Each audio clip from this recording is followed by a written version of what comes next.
FC Goa fourth आएगी, FC Goa से कुछ भी एक्सपेक्ट मत करो, हुआन फर्नांडो कुछ नहीं कर पाएगा, पहला साल है, सारी प्लेयर्स मुंबई सिटी चले गए हैं, ऐसे बहुत लोग बोल रहे थे हमारे चैंपियंस लीग कैंपेन शुरू होने से पहले।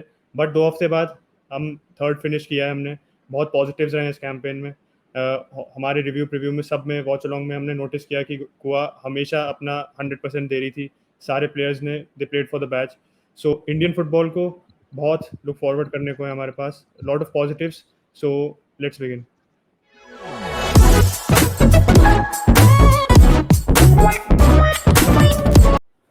हेलो भाई लोग, welcome back to another video तो संडे लीग पंडित चैनल। आज हम लोग ने सोचा कि यार गोवा की जो इतनी जर्नी थी जिसको हमने काफी कवर किया, तो एक रैप अप वीडियो तो बनाना पड़ेगा क्योंकि ऑब्वियसली बहुत हिस्टोरिक था ये। तो रैप अप वीडियो के लिए भाई हमने अपने जिनको प्रीव्यू में बुलाया था उनको कह सकते हो एक तरीके के रिव्यू में बुला लिया है, हमारे इंडियन फुटबॉल एक्सपर्ट फुटबॉल नुक्कड़ भाई। Welcome to the channel Shobhit भाई। अरे थैंक यू भाई बुलाने के लिए, थैंक यू भाई बुलाने के लिए। क्या हमारी बहुत मॉन्यूमेंटल रन थी भाई in the FC Champions league, जब हम कह सकते हो जो भाई अचिन ने जैसे बोला, जब हमारा ग्रुप से डिसाइड हुआ था भाई सुपर परसेपोलिस थी, जो मतलब ईरान की कह सकते हो one of the biggest teams, favourites for the FC cup. Al Rayyan थी जिसने इतनी बार खेला है, अलवादा थी। तो हम जो पहली बार आए थे कह सकते हो we were kids on the block भाई इन दिस कॉम्पिटिशन, लेकिन उसके बाद भी हमने थर्ड फिनिश किया, 3 पॉइंट उठाए। अल रयान के खिलाफ थोड़े अनलकी थे। तो फुटबॉल नुक्कड़ भाई से पूछना चाहूंगा कि क्या लगता है फुटबॉल नुक्कड़, what is the good takeaways from this competition? Takeaways है भाई, एक बहुत ही ब्यूटीफुल जर्नी रही है।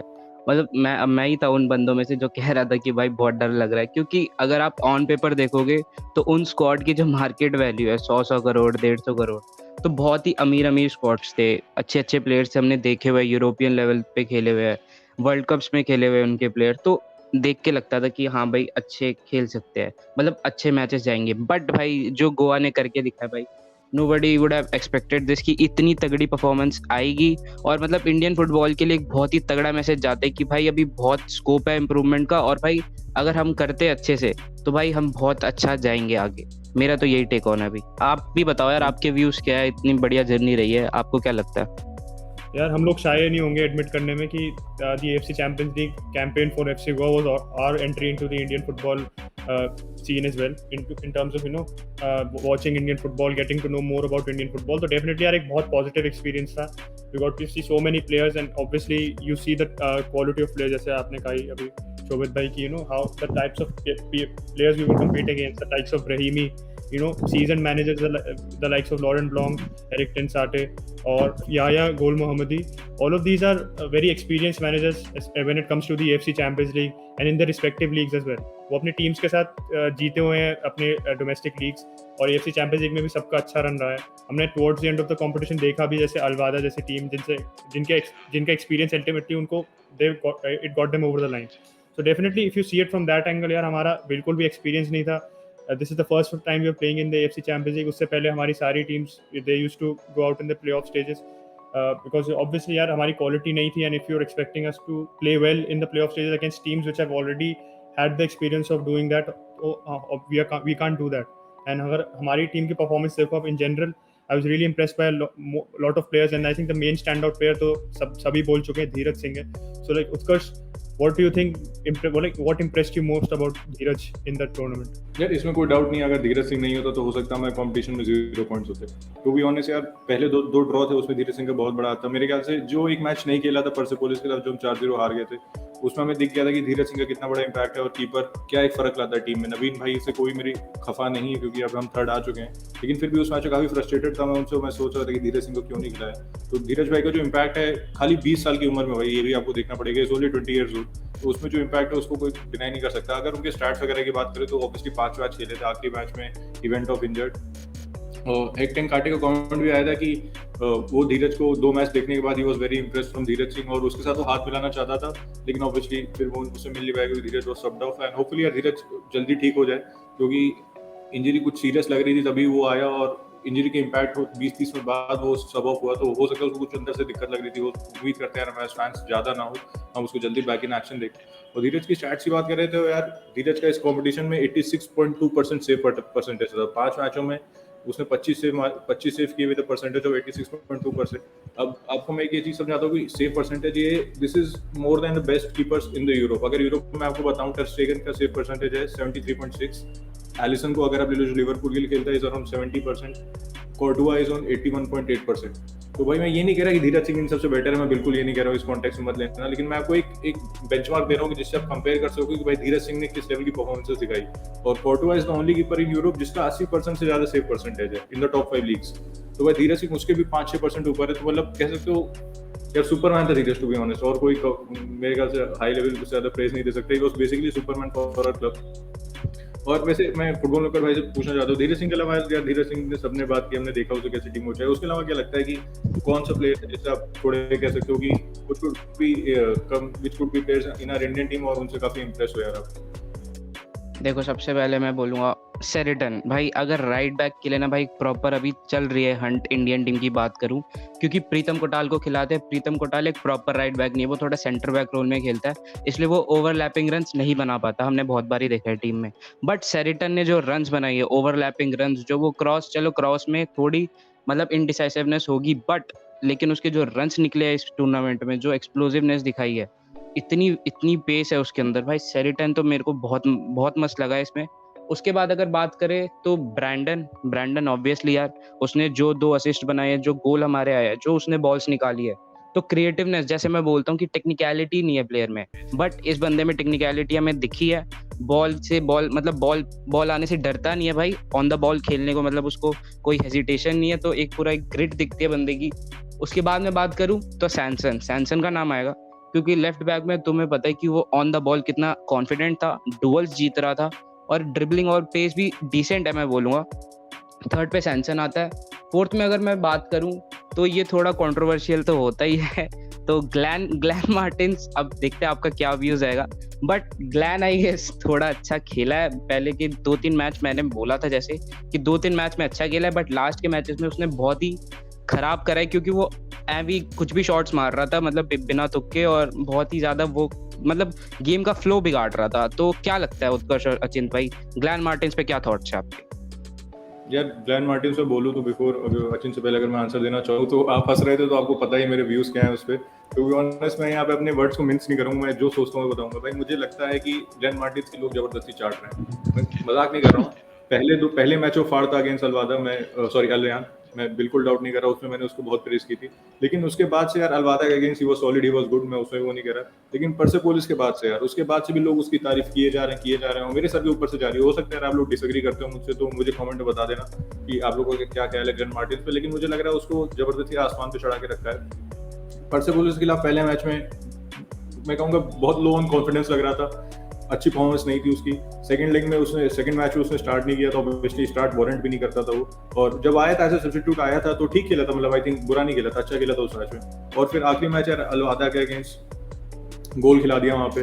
तो मैं कहूँगा लोग, मैं नहीं कह रहा बुरा प्लेयर है, गुड प्लेयर, लेकिन मैं कहूँगा अभी रूम फॉर इंप्रूवमेंट बहुत ज्यादा है as a CDM before he comes on to the Indian stage. क्योंकि इंडिया को भाई अभी एशियन कप खेलना है, इंडिया को वर्ल्ड कप क्वालिफायर्स खेलना है, जहाँ पे हमें टॉप ऑपोजिशन के खिलाफ खेलना है। परसेपोलिस से भी बेटर टीम होंगी भाई जो नेशनल टीम्स होंगी। परसेपोलिस में खाली 4 ईरानी नेशनल प्लेयर हैं, बाकी सब ईरान की नेशनल टीम के लिए नहीं खेलते हैं। तो इससे आपको पता चल रहा है भाई, अंदाजा लगा लो कि इंटरनेशनल स्टेज पे कितनी क्वालिटी है। एशिया में ही खाली, यूरोप वगैरह तो भूल ही जाओ। तो ग्लेन मार्टिन्स को भी काफी इंप्रूव करने की जरूरत है, क्योंकि जब भी वो बॉल कह सकते हो उसको जब प्रेस करते हैं वो परेशान हो जाता है। अलवादा इतनी हाई प्रेसिंग टीम नहीं थी, तो सॉरी अल रयान इतनी हाई प्रेसिंग टीम नहीं थी, इसलिए उस मैच में वो अच्छा खेला। लेकिन जैसे अलवादा के खिलाफ, परसेपोलिस के खिलाफ, जो आप बॉल पे आपको बिल्कुल टाइम नहीं दे रहे हैं, आपको तुरंत प्रेस कर रहे हैं, उस मैच में भाई ग्लेन मार्टिन्स की कमी दिखी। Is not so good on the ball, जिसको एज अ सीडीएम उसको बहुत इंप्रूव करने की जरूरत है before he comes on to the national team. एक चीज मैं बोलना चाहूंगा कि क्या ऐसा हो सकता है कि ग्लैन मार्टिन्स का, भाई तुम्हें पता है कि भागा है, वो वर्क रेट उसका अच्छा है, ये चीज में कोई नहीं कि भागा है, तो क्या पता इतना ज्यादा ओवरलोड पड़ा है इतने कम टाइम स्पैन में, तो क्या पता भाई वो मतलब क्या बोलते हैं एग्जॉस्ट हो गया हो। अगर उसको ऐसे मतलब ब्रेक देके खिलाए तो may be he will perform better. क्या लगता है? डेफिनेटली, मतलब सॉरी टू मैं ही आंसर किए जा रहा हूँ, लेकिन ग्लेन मार्टिन्स में थोड़ा सा कह सकते हो कंट्रोवर्शियल टॉपिक जिसमें बोलना चाह रहा था। डेफिनेटली यार, अगर तुम देखो 2 हफ्ते में 2 दिन का गैप था हर मैच के बीच में, 15 दिन में भाई 6 मैच खेलना इज नॉट किसी क्लब के लिए पॉसिबल नहीं भाई। जो अपने टॉप फिटनेस पे होगी वो ही नहीं खेल सकती 15 दिन में 6 मैच, किसी भी क्लब के लिए पॉसिबल नहीं है। तो ये जो फॉर्मेट था ये थोड़ा सा मैं कह सकता हूँ, हाँ ये I do agree with you on this point Shobhit भाई, कि फैटीग वगैरह विल सेट इन, और प्रॉपर रेस्ट करना बहुत जरूरी, जितना जरूरी भाई मैच खेलना ट्रेनिंग करना उतना जरूरी रिकवरी भी है। तो रिकवरी टाइम कहीं नहीं इस टूर्नामेंट में, ये थोड़ा सा एएफसी को देखना चाहिए, क्योंकि प्लेयर्स को यार at the end of the day थोड़ा हार्म कर रहा है। It's not good in the long run for the players यार। I do agree with you on this point. Glan Martins की यार मैं दोनों शोभित और उत्कर्ष से दोनों से मतलब एग्री करता हूँ, pick up on both of their points कि ग्लेन मार्टिन्स का देखो work rate definitely provides a lot to the team, and इतने 2 हफ्ते के स्पैन में 6 गेम्स में you can't question one thing, that is his effort.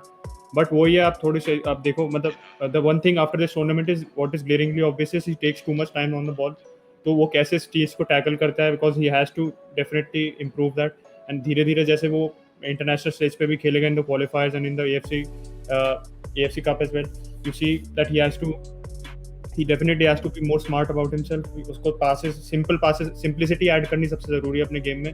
थोड़ा सा वो आप कह सकते हो कंपोजर लैक करता है उस एस्पेक्ट में कि वो जब भी उस पर आप प्रेसिंग टीम जो भी थी हमारी Al Wahda and Persepolis, he was getting dispossessed too often. But इस पॉइंट को देखते देखते एक प्लेयर मुझे लगता है जिसके बारे में कम बात हो रही थोड़ी, दैट इज प्रिंसटन रेवेलो। he didn't play a lot of the matches, मतलब उसने he obviously started the Persepolis match, उसमें काफ़ी गंदा खेले हम लोग, but अगर if you see his performances, what things he did right, वो ग्लेन मार्टिन्स जो चीज़ें गलत करता है वो सही करता है, because you see when he knows he's under pressure वो basic simple pass करेगा into the space जब man free है। तो when you realize that you don't have the quality, sometimes simplicity compensates for your quality। अगर आप simple passes भी कर लेते हो, if you're not the most technically gifted या आपकी passing range नहीं है, simple passes matter a lot, especially अगर आप CDM position में हो, क्योंकि आप डिफेंस और अटैक दोनों मिडफील्ड दोनों की लिंक बनते हो। तो यू आर नॉर्मली आपका टास्क एक होता है कि आप मिडफील्ड को आगे बढ़ने के लिए आप वो पासेस निकालते हो, आप प्लेयर्स को फ्री करते हो। मुझे लगता है प्रिंसटन रेवेलो ने काफ़ी अच्छा ये करा था, and he is somebody definitely who we should also keep an eye on, and I hope कि FC गोवा की वो ISL में भी और खेले, जिससे you know he is definitely a player who can potentially play for India as well. एक और चीज ऐड करनी थी कि क्वींस पार्क रेंजर्स की यूथ टीम से प्रिंसटन रेवेलो खेला हुआ है, तो बहुत बड़ी बात है। क्वींस पार्क रेंजर्स अच्छी टीम है, तो भाई उससे भी खेला हुआ है, तो ये ऐड करना था। ये फैक्ट हमें नहीं पता, तो ऑब्वियसली इंडियन फुटबॉल एक्सपर्ट हमारे फुटबॉल लुक्कड़ भाई पिचिंग इन। वैसे कमिंग ऑन टू द एक पॉइंट और मुझे ऐड करना था यार कि गोवा के रन में एक जो बहुत बड़ा फायदा था इस सीजन, जिसके बारे में ज्यादा बात नहीं की, मैं ये नहीं कह रहा कि खाली वो उसकी वजह से गोवा ने अच्छा परफॉर्म किया, वो था यार कि सारे मैच गोवा में हो रहे थे। अगले सीजन जब मुंबई सिटी FC खेलेगी तो ऐसा नहीं होगा, they will only play 3 matches at home and 3 matches away खेलेंगे, जो भी उनके रिस्पेक्टिव ओपोनेंट्स होंगे। तो मुंबई सिटी के FC के लिए थोड़ा और टफ हो जाएगा। हो सकता है इतना टफ ग्रुप ना मिले मुंबई सिटी FC को, लेकिन फिर भी यार होम अवे खेलना इज अ डिफरेंट थिंग। और सारे मैच 6 मैच एक ही स्टेडियम में खेलना, due to covid protocols I understand that 6 match एक ही स्टेडियम में खेलना, और वो भी आपके होम स्टेडियम पे, थोड़ा सा एडवांटेज तो था आपके पास, जो FC गोवा ने मैं कहूँगा अच्छा उठाया उसको। लेकिन अगले सीजन अगर मुंबई गोवा जितना परफॉर्म नहीं करती है, तो यार ये भी ध्यान में रखना कि गोवा के पास 6 मैच होम एडवांटेज था। यार एक बात और मुझे बोलने की, मुझे लगा कि थोड़ी सी गोवा की टीम में कह सकते हो लैक ऑफ डेप्थ है अभी, क्योंकि ऑब्वियसली हमारे प्लेयर अंगुलो बाहर हो गया था, नोवेरो बाहर हो गए, तो 2-3+1, लेकिन फिर भी डिफेंस में अगर आप देखो तो थोड़ी लैक ऑफ डेप्थ है। और जो ऑब्वियसली तो लैक ऑफ क्वालिटी ड्रॉप होती है जब आप प्लेयर बदलते हो। आखिर मैच हमने देखा आदिल खान ने वैसे ठीक खेला था, टू बी ऑनेस्ट, उसने अपने आप को रिडीम कर लिया था।